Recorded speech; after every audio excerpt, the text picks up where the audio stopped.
A Seara da Ciência é o órgão de divulgação científica da Universidade Federal do Ceará que tem como intuito fomentar nos jovens o amor pela ciência.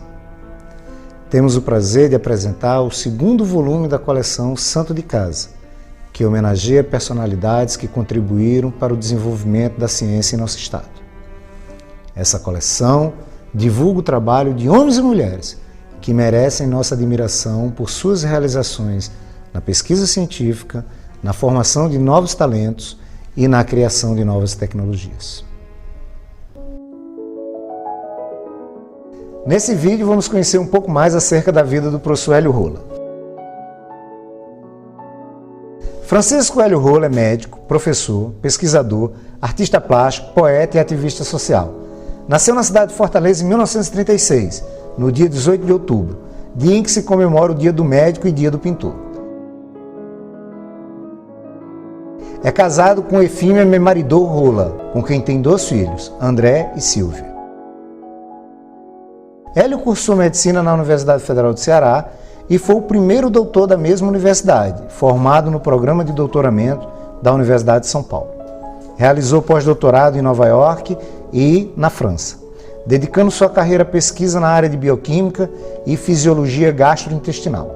Foi professor de bioquímica do Departamento de Bioquímica e Biologia Molecular e do Departamento de Fisiologia e Farmacologia da Medicina, ambos da UFC.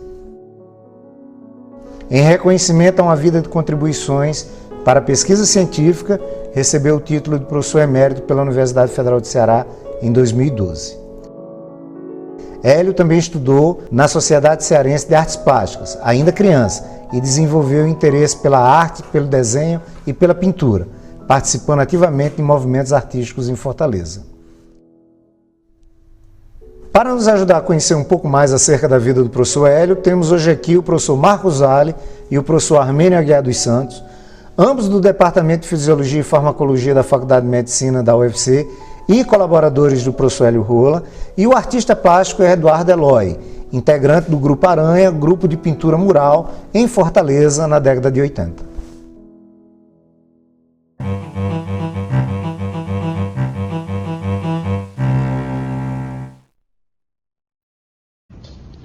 Professor Hélio, muito obrigado pela sua presença aqui. Nós gostaríamos que o senhor começasse falando um pouco da sua infância, juventude e como veio a vocação para cursar a Escola de Medicina na Universidade Federal do Ceará.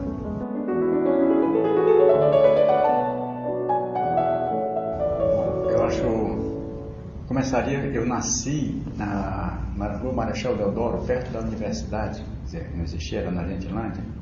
Aí já podia dar uma forçada de barra, né? Nasci no Polo Cultural, né? E de lá, ainda criança, fui para outro lugar, lá perto da Igreja do Cristo Rei, uma vila. Era uma primeira vila, uma vivenda comunitária, né? Umas primeiras lá. E foi lá que eu realmente, na vida de criança, comecei a riscar calçada, porque ninguém cozinhava a gás butano, né? Não existia essa história ainda do Evo Morales, né? Era carvão, então todo menino riscava, a gente riscava e tal, e isso ali foi interessante porque tinha 2 desses aí que moravam na Rua Gonçalves Ledo, e um dia nós fomos lá e a mãe dele, ele era um pessoal de classe média e viviam de tipografia, então ela estava desenhando, fazendo lá um retrato de uma artista americana, eu acho que era Rita Hayworth, assim. E, pô, me encantei, né, criança, eu tinha uns 8, 10 anos, e só sei que disso aí ela me deu lápis, papel, e depois de outras vezes, né, ela me deu guache. Bom, eu comecei a fazer umas coisas. Então, eu aprendi a riscar nas calçadas com os outros meninos, aprendi esse outro, o contato com o desenho, porque, assim, subitamente apareceu uma professora, um ponto de amparo, né, surgiu aquela emoção, que eu fiquei maravilhado com o que ela estava fazendo. Bom, aí eu fazia essas coisas. Meu pai era garçom do Majestic, né, do centro da cidade, era um bar que juntava todo mundo, os políticos, policiais e militares e professores e tal, etc.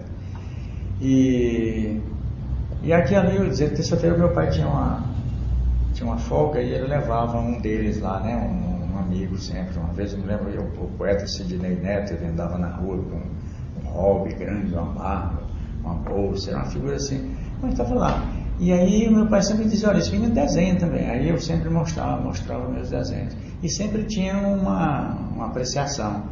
Até que numa dessas lá teve um pintor, Raimundo Campos, que fez lá na minha frente mesmo um perfil do papai, que foi assim, realmente outro toque impressionante, né, e determinante. E depois daquilo eu comecei também a fazer outras tentativas e comecei também a fazer perfis e tal. E quando ia para a Rússia, os meninos ainda de férias, também já ganhava lá um dinheirinho e comecei nesses toques. Isso tudo na vila. Até que um dia uma dessas pessoas lá disse assim, olha, devia levar esse menino lá para o salão de abril e tal. Então fomos lá com os desenhos e disseram, não, o salão de abril já começou, não tem mais como e tal. Devia levar essa criança lá para a Sociedade Cearense de Artes Plásticas, que era lá na Praça José de Alencar, nos altos do Pan-Americano. Então eu passei ali as quintas-feiras, minha mãe me levava, eu era menino, e começamos lá, o desenho era luz e sombra, nas colunatas de gesso, e a gente, bom, era um negócio assim, aí até que arranjaram uma modelo, uma mulher. Aí eu fui bloqueado, porque eu era menor, né, não pude mais desenhar. Então deixei de ir, mas também não me lembro assim de ter ficado saudoso, chorando e frustrado, e nada.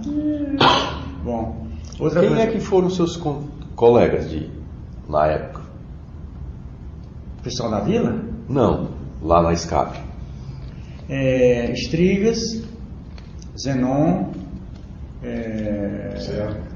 Sérgio Esmeraldo, Sérgio já era rapaz, né? E Anice, a minha mãe ficava assistente, né? Ouvinte, né? Sim, mas na vila ainda o que eu aprendi mais em termos de artesania? Tinha lá na vila, eu tinha dois amigos no meio da vila, o Dinho, eu não me lembro do nome do outro, e o pai dele era o seu Norões, que era mecânico e passou a ser mecânico da base aérea. E conseguiu, né, às custas lá das facilidades americanas, montar uma oficina mecânica em casa, uma oficinazinha. E aí nós começamos a trabalhar e fazer anéis com material que sobrava de avião e tal. Bom, aí também foi a primeira vez que a gente tinha flandre, né, lata de óleo do que vinha da base aérea, que era uma raridade, né? Todo mundo queria ter um balde, uma coisa qualquer. E a gente então começou a fazer carrinhos e fazer réplicas de jipes e tal. Bom, isso foi muito bom. Para mim que era fazer trabalhos manuais, um adestramento e tal. Bom, uma tia no interior, eu ia de férias lá, então ela tinha um político simpatizante dela lá, que foi eleito deputado estadual e tal, e me arranjou uma bolsa para desfrutar aqui em Fortaleza. Então aqui nós fomos à procura dessa bolsa na Secretaria de Educação, e quer dizer, eu e minha mãe, né? Eu era menina ainda, bom, tinha 13 anos, adolescente. E lá tem uma coisa que eu ainda me lembro e sempre digo, que deu para sentir uma dificuldade, quer dizer, do secretário em dizer assim, não, aqui tem uma vaga aqui nesse tal lugar e tal, perto da sua casa, nada disso, era no interior, era no seminário, era uma coisa e tal, né? Como não teve jeito, a minha mãe não abriu mão, dizendo que eu era filho único e era companhia e tal, e o marido trabalhava de noite, aí onde é que tem? Era o Colégio São João, porque eu morava na vizinhança pobre, mais perto do Colégio de Elite. Bom, aí fui para lá e foi bastante interessante, porque era um colégio com bons professores, né? E um currículo também rico, né? Tinha filosofia, tinha inglês, tinha espanhol, francês, trabalhos manuais, canto orfeônico, ciência, física, biologia. Só que os laboratórios práticos de química, física e biologia que funcionavam antigamente tinham sido paralisados, né? Descontinuados isso, então ou seja, já alcancei um currículo empobrecido, não tinha mais o trabalho prático mesmo, o fazer. Aí aconteceu que, como eu tinha boa letra, ainda resquício da história das habilidades do desenho lá, eu não sei como é que foi, o Braveza me botou na secretaria, me deu um trabalho lá de atualizar as cadernetas no fim do mês, com as notas e tal, né, os mapas todos, né? Eu fui fazendo isso, então eu fiquei também isso, e depois fiquei com a responsabilidade de cuidar dos menores, das crianças, no recreio. Uma espécie de então, bedel. Era bedel. Aí tive a chance de entrar aqui numa sala disso e comecei a ver nos laboratórios o que tinha e tal, porque a Faculdade de Medicina exigia no vestibular uma prova prática de química. Era a identificação lá de uma solução para saber o que tinha lá dentro. Claro, existia toda uma sistemática de fazer isso, faz isso com isso, dá aquilo e tal, etc. E isso foi interessante porque eu pude me adestrar aí, lá no laboratório de Química do Colégio São João, eu e um amigo de turma, né? Então, ou seja, no colégio, cuidando de alunos e também as habilidades administrativas, e depois essa da Química, e a preparação para o vestibular. Só que eu queria fazer engenharia eletrônica no ITA, mas aí não podia, porque o vestibular do ITA era só, as provas eram em Recife, então tinha que ir para Recife, então não tinha condição nenhuma. Então esse amigo era filho de médico e morava bem perto, e ficamos nos recreios, a gente não para os pátios do colégio, eu ia para a casa dele, né, tomar café, né, e tal, um bolo, então ficamos amigos, né? Porfírio, né? Porfírio. E aí o Porfírio ia fazer medicina, porque o pai era médico, né? Isso é uma razão muito forte, né? E aí eu também achei que... Aí comecei a estudar para medicina e tal, etc. Mas tal. Aí acabamos tirando o primeiro lugar no vestibular. E eu trabalhava à noite como professor, né, para ganhar alguma grana, porque a família era... Bom, eu frequentava enfermarias, o que eu cheguei a fazer mais... O senhor trabalhava como professor no próprio São João? Professor de Química à noite.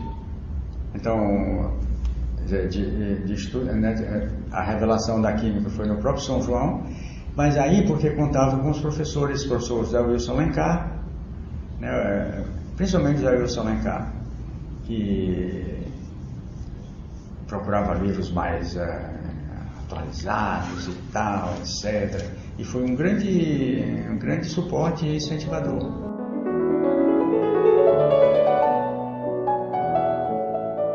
Agora, assim, na medicina, o que é que eu fiz mais, assim, como estudante, foi obstetrícia. Né? A disciplina obstetrícia era realmente extremamente prática mesmo, né? Tinha aulas teóricas e tal, mas era aprender a fazer parto mesmo, né? Lá na Moreirinha. E aí todo mundo queria fazer mais partos, né? Tomar inclusive os partos dos outros e tal, né? Que é para fazer mais um. E eu nunca batalhei para ter muito, eu consegui fazer 150. Né? Ou seja, quando eu saí era o que eu sabia fazer. Eu acho que ainda hoje, se tiver uma emergência eu faço. Né? Faço. Bom, como estudante, que professores me marcaram? Tem uns que marcam mal, tem uns que marcam bem, né? Por exemplo, o que me marcou muito bem o professor Célio, né? Brasil Girão. Célio Girão. tinha as brigas às vezes, né, e tal, uns desequilíbrios, ele era meio, mas uma pessoa extremamente interessada em você, no seu aprendizado, isso, né, e estava sempre falando daquilo que trabalhava e de que gostava, né, porque tem esses professores assim que falam muito pouco do que gostam, né, você vai lá e conversa com a pessoa e pode nunca saber o que é que ele realmente faz, né, mas tem aqueles outros que, então o Célio era assim. Mas aí também gostei bastante do professor João Ramos, né, que pena que não existia uma linha de pesquisa mesmo assim, né, para definir essas coisas também. Mas o senhor chegou a atuar como uma espécie de um monitor na bioquímica? Fui monitor da bioquímica. E aí é que eu me desdobrava para fazer boas práticas e tal, né? Por exemplo, eu comecei a fazer práticas no tempo, né? Por exemplo, eu chegava a fazer extrato do material e tal, e depois fazer a cromatografia, que ia durar 12 horas. Aí eu fazia essa parte aqui, essa outra, a cromatografia já tinha rodado e tal. Comecei a me esmerar nessas coisas, né? Aí depois disso fui para... Como é que eu fui para São Paulo, né? Porque fui orientado assim por alguém, olha, você agora pertence ao nosso grupo, vai fazer alguma coisa. Mas para ir para São Paulo você já foi como professor? Fui como professor. Porque foi indicação, acho que junto com Paulo Marcelo e outros, não sei se o Regis também, né? Era para ser todo mundo em bloco, né? Que eram os novos que tinham voltado, etc. Mas aí depois foi todo mundo dar bloqueio, menos eu, né? Aí foi com o Marcelo que realmente soube da coisa e realmente foi lá e foi decisivo.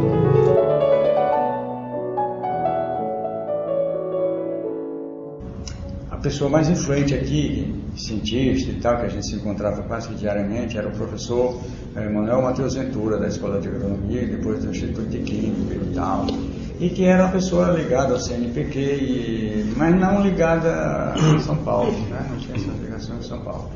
Bom, eu só sei que, mesmo com ele, eu não consegui realmente, uma indicação, dizer, olha, vá lá, no Rio, São Paulo, procure esse serviço, alguém e tal, não tive isso, ou seja, quer dizer, não é que talvez não quisesse se comprometer, né, com uma aventura desse tipo. Vocês se encontravam diariamente ali na Praça do Ferreira, naquela livraria? Na livraria universitária e no tempo ainda do abrigo. Do abrigo central. Então todo mundo ficava aí depois de uma certa hora, aí corria para o abrigo central, tomava café e tal, depois voltava para conversar. Ou seja, era um encontro que havia professor de física do São João e tal, aí tinha também surgiu o Amaral, né, o jovem Amaral, que era falante, interessante e tal, etc. Bom, era um grupo de encontro de fim de dia e que era interessante, porque tinha sempre umas conversas. E tinha a livraria lá. E essa livraria dava grande apoio, porque o dono da livraria, ele trazia literatura, livros, né? Era mesmo uma livraria universitária. Bom, mas aí o que aconteceu foi o seguinte. Eu tinha um amigo, né, o Ayrton Fontenelle Sampaio Xavier, faleceu há muito tempo, e que nós somos muito amigos ainda do tempo de São João, porque ele, enquanto eu era professor de Química, ele era professor de Física. Bom, fizemos amizade, às vezes a gente estudava, né, junto, e eu peguei essa mania de juntar livro, né, com esse Ayrton Fontenelle Sampaio Xavier, né. As mesas na casa dele cheias de livros, assim, não tinha nem espaço para andar. Bom, aí ele terminou medicina e quis fazer um estudo mais à frente, foi para Belo Horizonte, para o UFMG, fazer um curso de bioquímica, que tinha lá um curso famoso, né, do professor Baeta Neves, né, Baeta Viana. Mas era um curso totalmente de demonstração, de práticas tais e tais, etc., né? Mas ele disse, olha, acontece que lá, eu disse para ele, eu queria a pesquisa, ele disse, olha, eu encontrei lá uma pessoa chamada Júlio Pudas, que estava, na época, fazendo um trabalho de colaboração com o professor Beraldo, lá, né, em farmacologia. E era a partir de um extrato de Ascaris, né, de lombriga, que eles estavam estudando um efeito lá no írio de cobaia e tal, né, umas ações alegres, tá. Ele disse, agora, ele está indo para São Paulo a partir de tal mês, tal.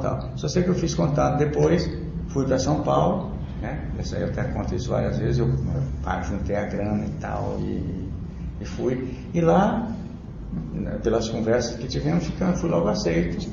Tá, eu voltei para me aprontar para ir. Cheguei lá em 62. Aí comecei a trabalhar nisso lá. De 62 a 64, aí vem o golpe. E de repente o departamento dissolveu-se, né? Andaram prendendo o Isaías, o meu orientador. Isaías Hall. O Fudas teve que logo desaparecer, né? Estava perseguido, foi para os Estados Unidos. Aí eu não tinha mais como me articular, mas eu tinha terminado todo o trabalho experimental, entende? Aí voltei para cá, não tinha mais ligação lá e nem também tinha ligação. E quando eu voltei para a faculdade de medicina, encontrei uma situação que não tinha aquele laboratório que eu voltei para um laboratório, aí vou ajudar, vou melhorar, nada disso, né? Aí não tinha condição de fazer isso na faculdade de medicina. Foi quando, o que fazer? Era no Instituto de Química com o Ventura, porque o Ventura era presidente da Comissão Central de Pesquisa e tinha umas bolsas. Aí me arranjou uma bolsa. Então eu era tempo parcial, né, um magro salário, e arranjei essa bolsa que também era uma bolsa precaríssima. E só em 66 é que eu voltei para a USP, porque foi quando ela recomeçou a operar.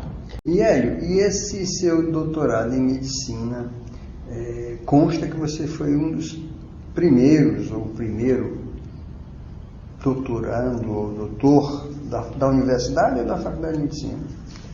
Da universidade. E da universidade e também lá do curso do doutoramento da USP. Não porque foi nenhuma vantagem, simplesmente desses 3 anos depois a coisa voltou a essa normalidade. Então eu estava na lista e lá eu fui o primeiro, por conta disso. Depois acho que foi o Poli, uma coisa assim, mas mesmo lá eu fui o primeiro lá.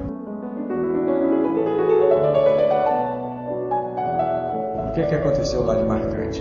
Bom, eu me engajei num grupo de trabalho, era muito trabalho, isso e tal, né? Tem as dificuldades, que era agora eu já tinha mulher e 2 filhos, né? Um casal, o André com 4 anos e a Silvia com 1 ano. Tudo isso é mais complicado, né? De adaptação lá fora e tal.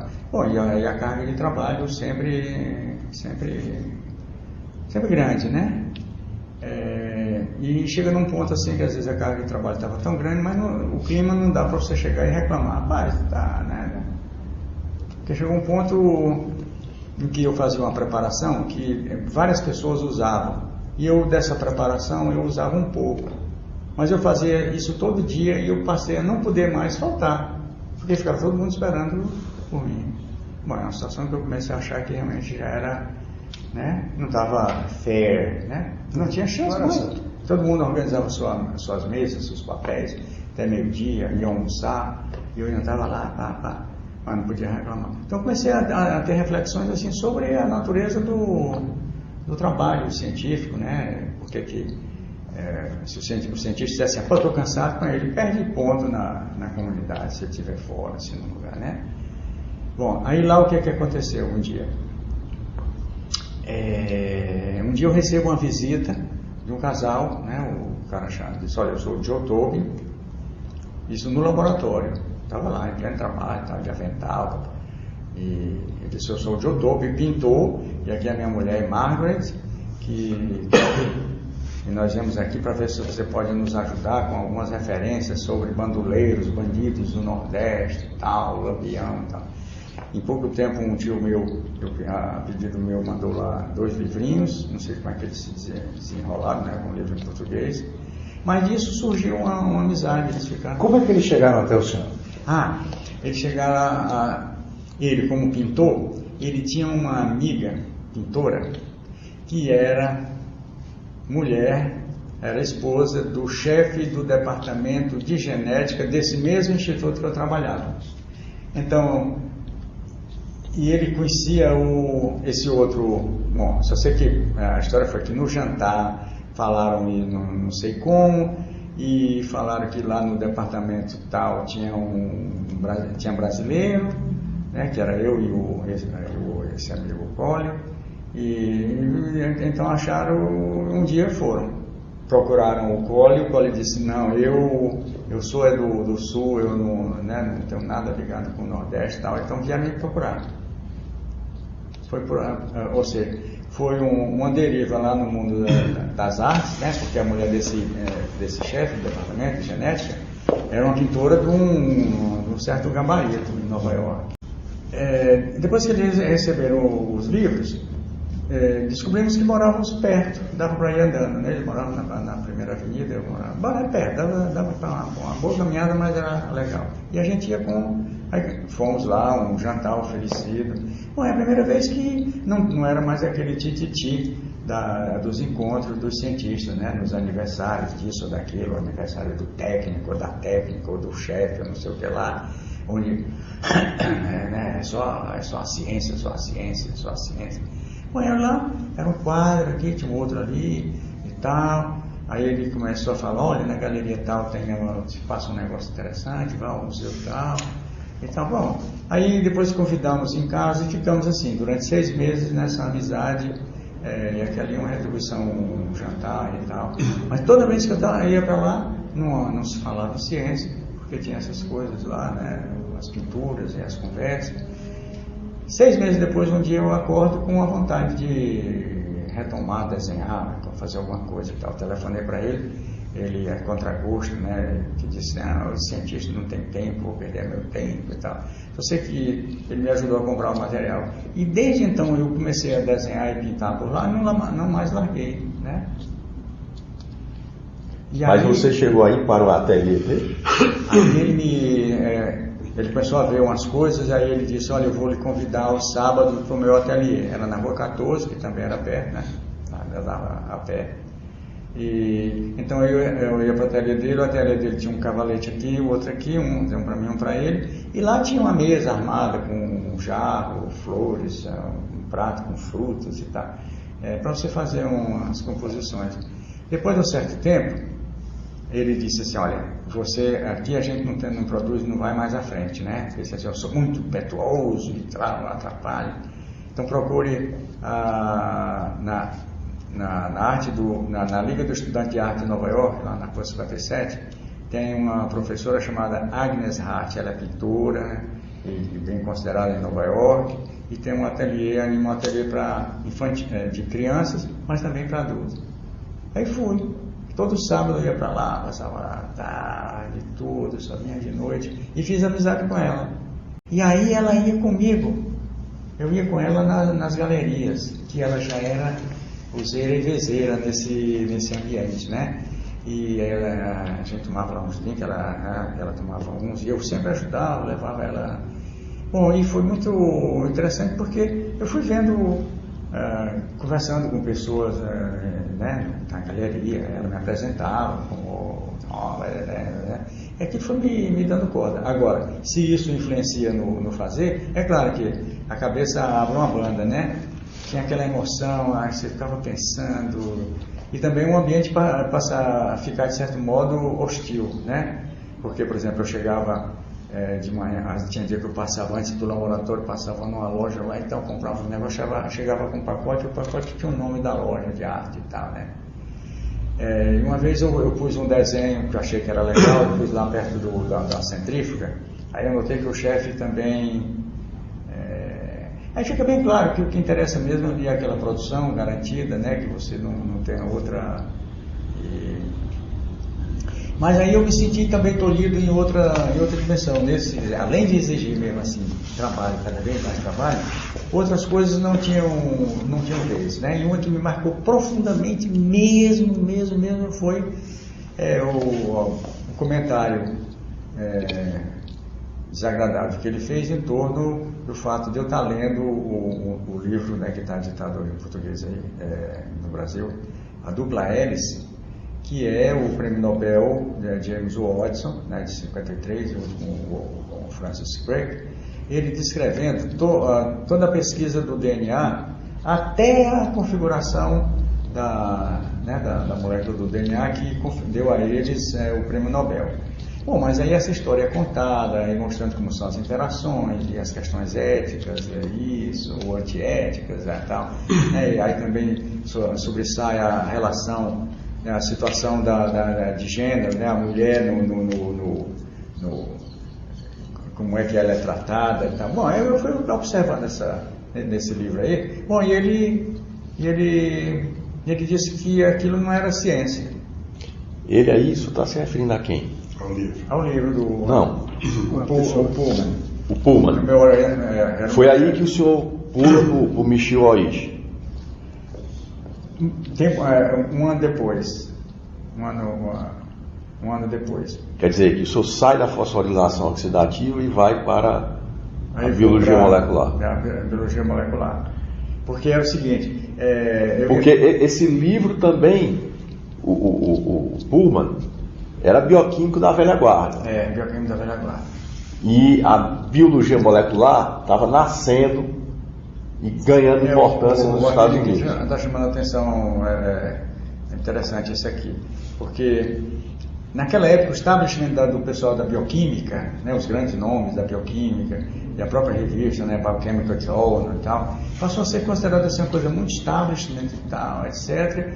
E realmente esses luminares eram realmente pessoas do establishment e tal, e que começaram a se incomodar com a conduta do pessoal da ciência nascente aí, que era a biologia molecular, que era bastante gente mais jovem e tal. E a biologia molecular, pelo menos naquela da época, tinha a produtividade era muito grande, você conseguia fazer muita coisa com experimentos às vezes bastante simples, né? E a bioquímica sempre era tinha mais coisa para fazer.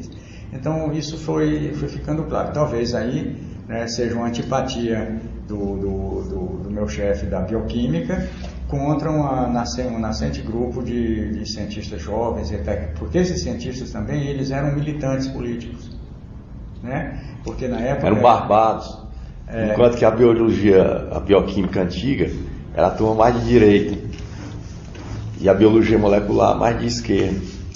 E o pessoal, né, era a guerra do Vietnã, então eles tinham participação. E eu observava e escutava o pessoal, os chefes, né, falando mal do pessoal da militância, das esquerdas, né?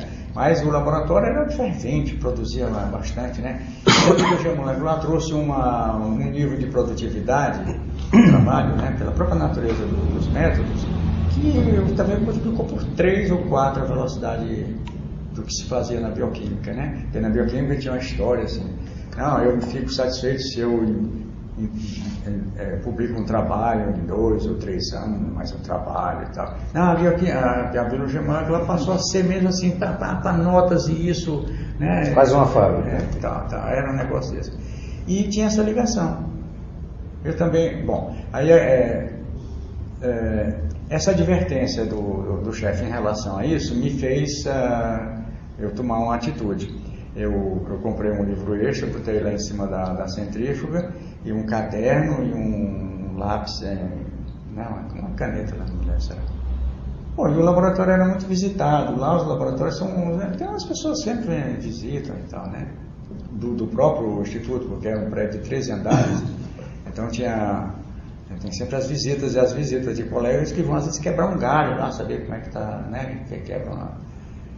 Aí eu pus o livro e pedia, né? Assim, por favor, né? Você já leu o livro, dê o seu comentário aqui. Os comentários foram maravilhoso o livro, né? Porque desmistifica, mostra mesmo o que vai por dentro, não sei o que lá. Então esses olhos comentários. Bom, foi meu primeiro ativismo assim em cima da coisa, né? Porque era um atrevimento, né? Fazer um negócio desse lá. Então essas relações com ele nunca ficaram legais, né? Daí para frente, né? Porque esses meus interesses não calhavam bem.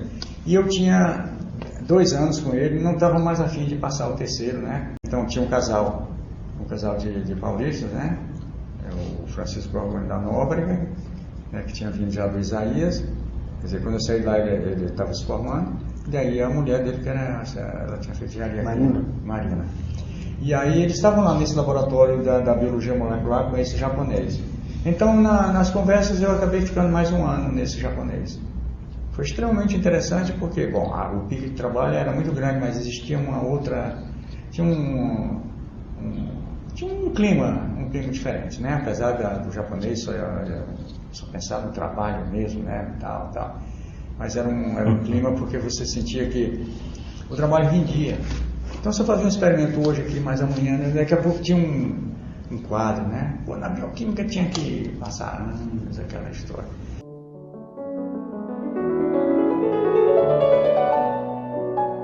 Quando eu cheguei, a gente se engajou um tempo bastante grande, né?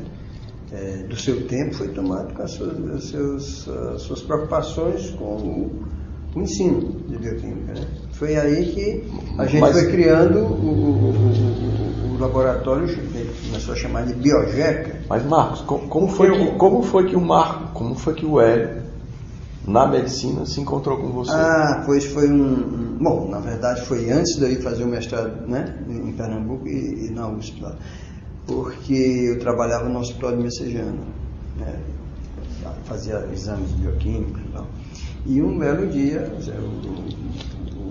o Célio Girão, o Dr. Célio Girão, chamou o Hélio, que era a grande autoridade, chegado dos Estados Unidos e tal, para dar uma olhada nos equipamentos que a gente ia usar lá no hospital para fazer oximetria, que era eu que ia fazer para o trabalho de UTI? Não, de... PO2 e PCO2. PO2 e PCO2 para o pessoal que fazia cateterismo. Né? Tinha uma janelinha entre a sala de cateterismo e o laboratório. Mas tinha um aparelho que tinha chegado e era captado. Chamaram o Hélio, é aí que encontramos e nos tornamos amigos. E aí foi que eu disse, eu vou largar esse negócio, vou fazer uma pós-graduação. E realmente saí do hospital, pedi demissão, emprego público, e fui para Recife. Na volta, aí o Hélio já estava no departamento de fisiologia, era só fisiologia, né? Depois passou fisiologia e farmacologia. Mas na época, então, os equipamentos estavam chegando e tal, e aí começou a nossa aventura no ensino de bioquímica, né? Você estava vindo de Recife ou vindo de São Paulo? Não, eu fiz os cursos em Recife, mas eu fiz a parte experimental na USP. Sim, mas lá tinha o Biocaus, né? O Biocaus. Por causa do Biocaus, né? Que era o laboratório que eu trabalhava, ele vai, Biogeca. Aí surgiu a Biogeca. E que era Por que o bio eu consigo entender, mas por que o Geca? O Geca Nordeste. Do Nordeste, por isso. Né, modesta, né? Uma coisa assim. Mas que pegou muito mal, porque os outros professores, etc., achavam que isso era uma depreciativo. Depreciativo e tal, Biogeca e tal, etc. Mas foi aí onde, né? Então o dedo da arte. Eu e o Marcos, nós enfrentamos uma série de dificuldades e tal em relação a essas coisas lá. Porque a gente passou a intervir no ensino de uma maneira diferente. Então, por exemplo, se a gente tinha 50 alunos, eu tinha 50, o Marcos tinha 50, nós passamos a dividir em turma de 25. Passamos a trabalhar mais, dar mais assistência e isso.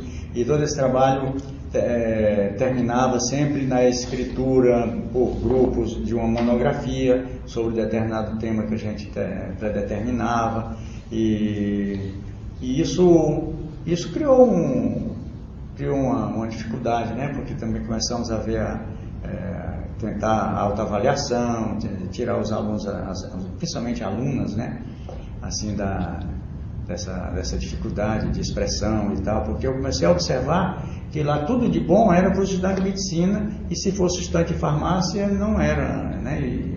Então, nos dias das provas era uma vigilância redobrada para, né, o pessoal da farmácia e isso. Então eu comecei a me encher o saco com esse tipo de coisa e fui fazendo questionários com os alunos e tal, etc. e tal.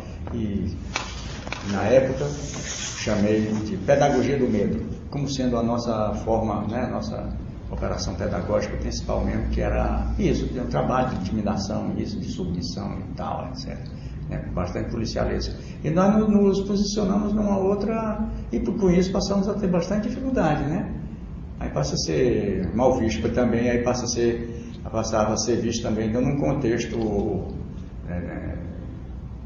político, de certo modo, né?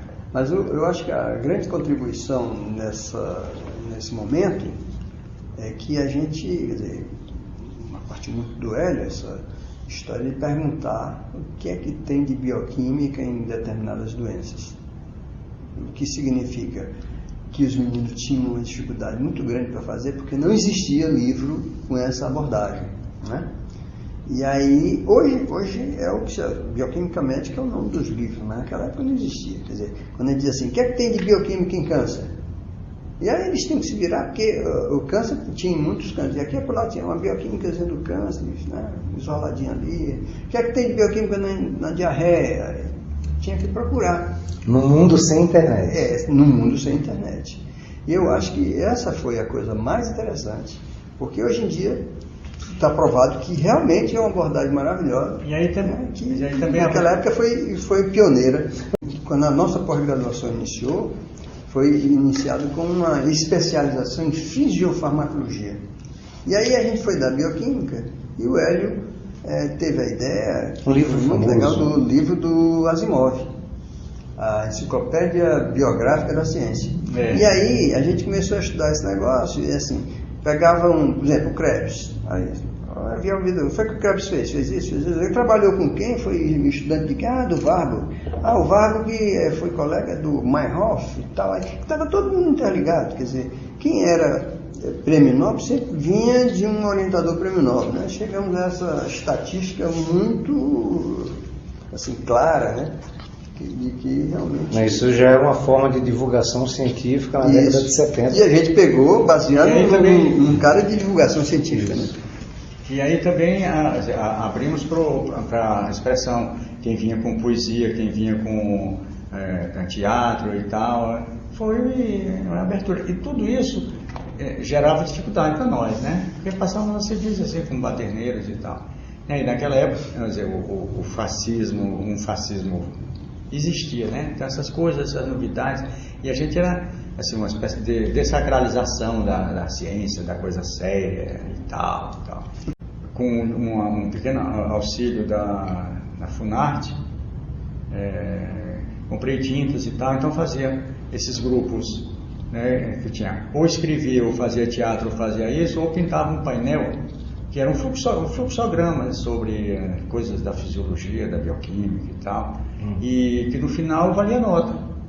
Né? E um painel daquele durava alguns dias, né, fazer, né, o pessoal anotar. Tem gente hoje ainda que tem as fotografias e guardam com carinho aquela coisa. Didático, né? Então, eu encontrei no Marcos aqui um companheiro que também, né, fomos fazendo as coisas juntos e tal, porque isso às vezes é difícil, né? Precisa arriscar a pele um pouco, né?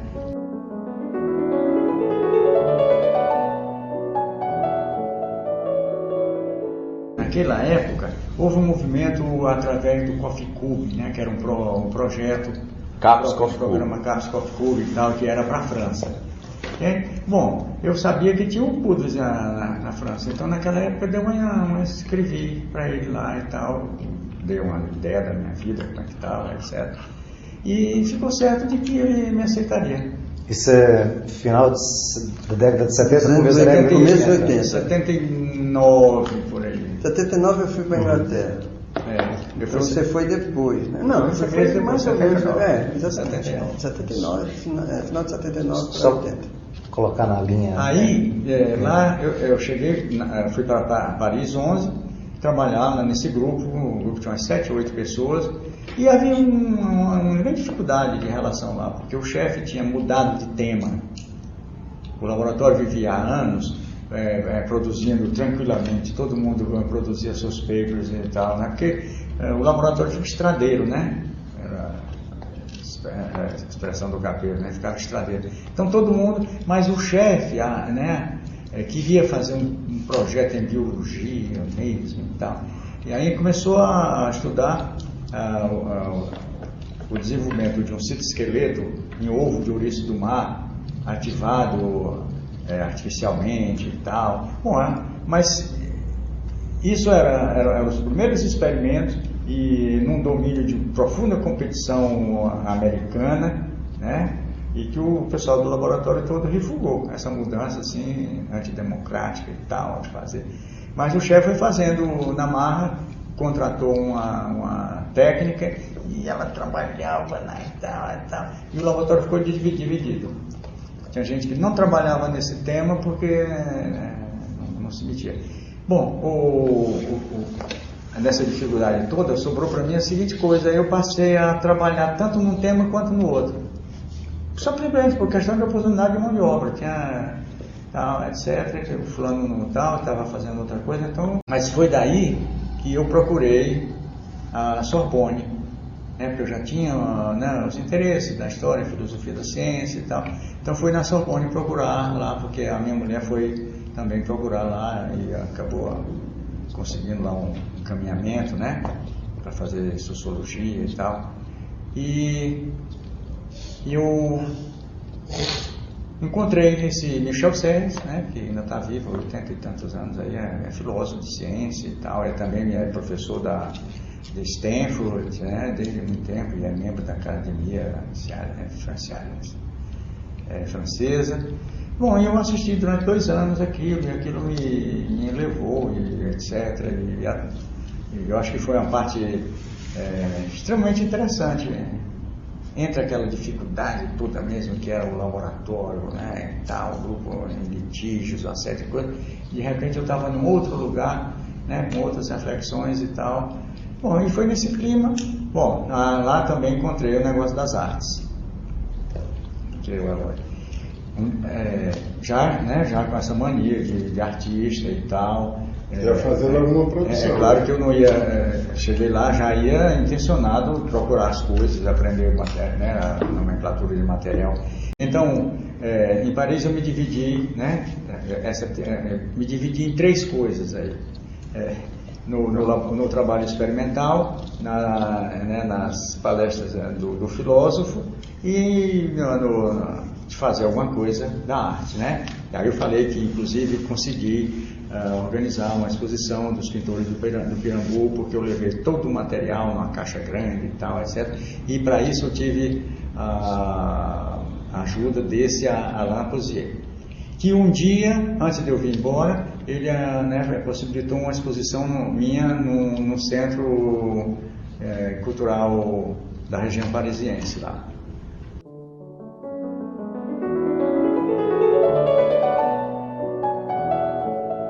Bom, na Praia de Iracema, bem antes do Grupo Aranha, ainda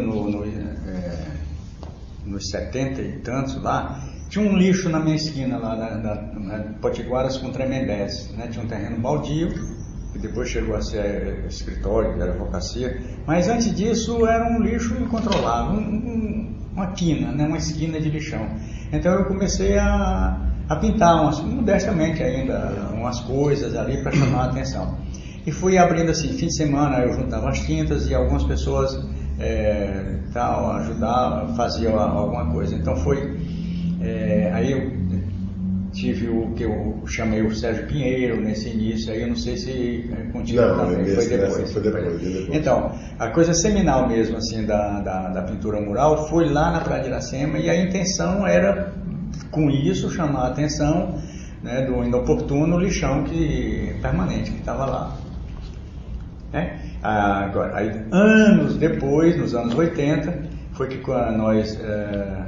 eu tinha me encontrado com o Sérgio Pinheiro em Paris e tal, e o Sérgio Pinheiro, lá em Vincennes, o orientador dele era um especialista em arte pública e tal, etc. E o Sérgio, quando veio, vinha com essa ideia de formar um grupo e tal, de pintura e tal. E um dia se reuniram lá, eu acho que eu não estava nesse dia, que definiram o Grupo Aranha, eu não sei exatamente como é que foi, tu te lembra? Pois eu assim, porque foram... o coletivo Aranha, ele não era uma coisa no sentido num grupo tão fechado. Não era um grupo fechado, não. Haviam colegas que com a gente vinham pintar, Ricardo Nascimento, vários outros artistas. E essas colaborações, né, elas partiam mesmo, eram um convite, mas eram convites informais. E eu lembro muito bem o nome Aranha, do Sérgio Aranha, sobre o muro, Aranha se pega no muro, né? A aranha vai no percurso da aranha, né? A gente começou a trabalhar com essas formulações. E o que me, digamos assim, o meu ranger de dentes, não seria nem ranger de dentes, era quando eu trabalhava com os temas muito estabelecido, muito planejado, né? Porque, por exemplo, eu e o Hélio tivemos uma afinação de trabalho nessa pintura estradeira, digamos agora assim, porque a gente impacta pinturas e traços e pontos, vai impactando. Até ali o raciocínio e por exemplo, se nós vamos trabalhar o tema o quê? É flores, é carro, você vai impactando a pintura e ela surge coisas. Antes nós tínhamos uma coisa muito planejada no sentido, não é que eu abomine o planejamento de maneira nenhuma.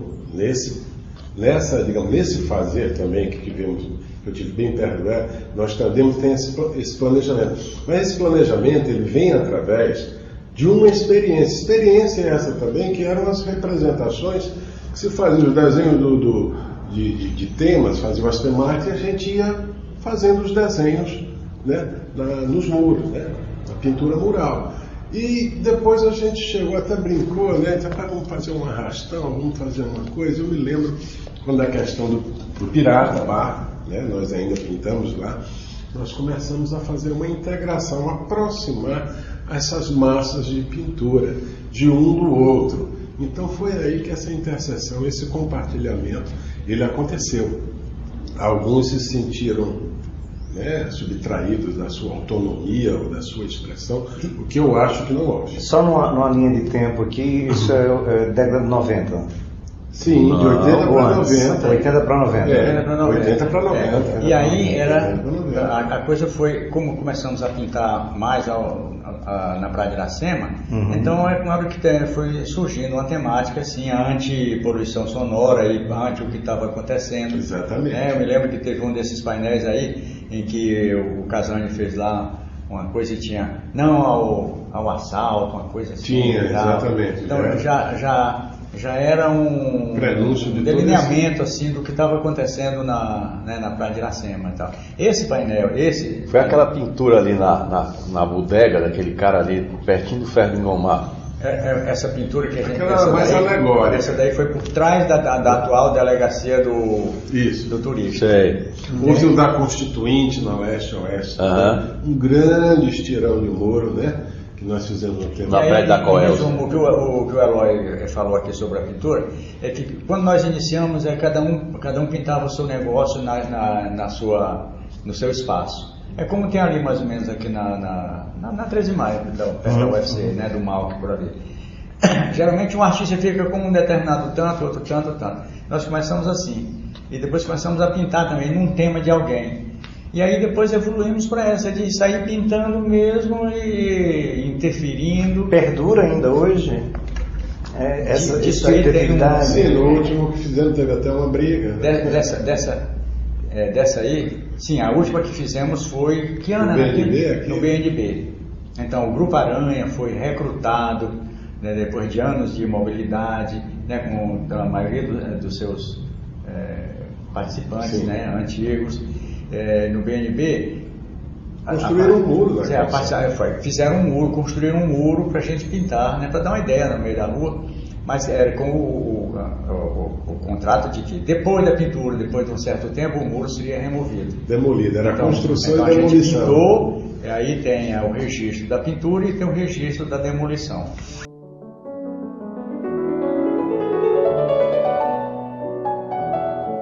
A matriz geradora dessas preocupações era a segunda-feira mais louca do planeta, né? Que foi o pirata de início. Eu morava perto, né? Tem essas coisas. E também eu convivia ali pelo Estoril e tal, e com os amigos. E fui vendo ao longo do tempo que a preocupação era minha, somente minha. Apesar de ter amigos na mesa, isso, conversando, aí todo mundo depois dali ia para suas casas e esquecia Praia de Iracema, né? Eu passei a ser realmente assim uma figura única dessa preocupação.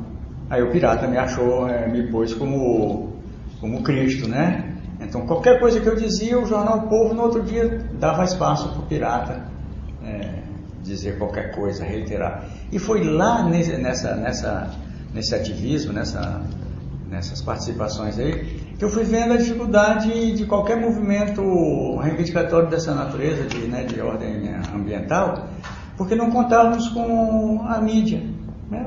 O jornal era totalmente pró-destruição na Praia de Iracema. Quer dizer, para aquele tipo de coisa ou incrementação maior. Aí também fui me percebendo que os políticos, que depois prefeitos e governadores e deputados, né? Teve lá Ciro Gomes, que foi governador. Ou seja, com esse pessoal todo governando, tanto no município quanto no estado, a coisa foi se intensificando porque eles tinham o máximo interesse de que acontecesse essa possível redenção da economia através do turismo. Do turismo, que a Praia de Iracema seria, ou seja, um sonho, né, uma ilusão da certeza completamente antidemocrática, antissocial e tal. O resultado é que... Arbitrária, né? E, de modo geral, vamos supor que eu acabo complicando as coisas, é que eu, em meio aos amigos com quem se bebia lá, né, cerveja e tal, nos bares e discutindo essas coisas do mundo e tal, ninguém estava de acordo comigo. Então eu era um comentário desnecessário, chato, lá vem o Hélio Bola, né, e tal, etc. O negócio dele. Quando eu saí da Praia de Iracema, depois de resistir 10 anos, né, porque eu fiz movimento, criei o movimento SOS Iracema, com abaixo-assinados e tal, mas tudo isso... presente. O Grupo Aranha passou a ser um exemplo raro de um grupo de artistas que passaram a participar contra os desmandos socioambientais da época. Porque geralmente a comunidade artística está totalmente alienada fora dessas cogitações.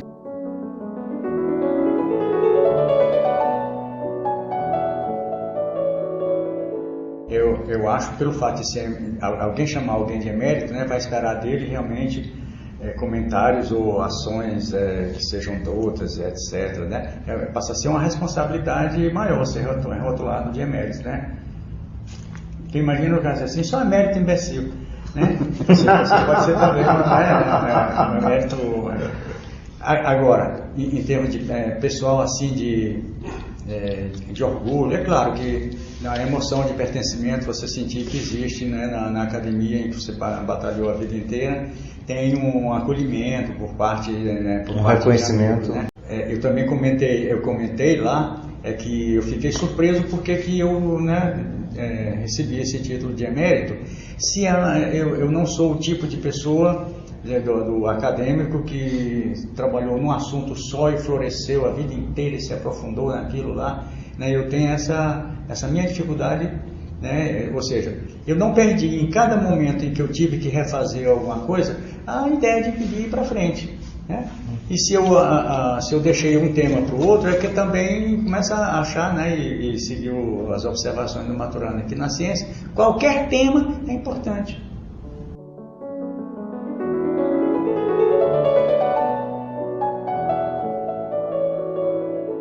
Há quem faça essas diferenças entre o fazer científico e o fazer artístico-cultural, né? Mas a observação que vem aí de alguns observadores dessa questão é que a produção artística e cultural ela é tão elaborada ou tão difícil de fazer quanto um experimento sofisticado, vamos dizer, na física ou qualquer coisa, né? Quer dizer, as pessoas vão interagindo e é claro que na ciência tem determinadas maneiras de se situar aqui e ali. Na arte, no caso da pintura aqui, aquela dinâmica aparentemente livre, né? Aparentemente livre, ela vai mostrando que tem dificuldades na construção coletiva de um trabalho de arte, como também tem dificuldade na produção coletiva de um trabalho científico. Na ciência está mais ou menos explicitado assim, o tema, né? Enquanto que nesse fazer artístico que a gente chegamos a fazer no final, onde o negócio era cada um interferir o mais possível, né, trabalho do outro. E não ficar preocupado somente com a sua expressão particular, né, entrar num todo e tal. Então, do ponto de vista mesmo assim de fazer, o fazer artístico cultural, ele é tão elaborado, ou pode ser tão mais elaborado do que fazer determinados experimentos científicos. Todo e qualquer saber e todo e qualquer fazer, ele é estéril se realmente ele fica só no domínio, né, discursivo, de abstrações. Então, é preciso realmente interferir na prática, né? Esse descolar do discurso, né, feito depois, e ir lá. Então, onde é que foi isso? Quando nós fizemos lá o muro didático, nós estávamos saindo da discussão, da reflexão, para a prática. Quando nós fizemos as pinturas na Praia de Iracema com esse tom de rebeldia, também nós estávamos na prática. Então, a ideia não há um saber que floresça sem ativismo. Essa é a ideia.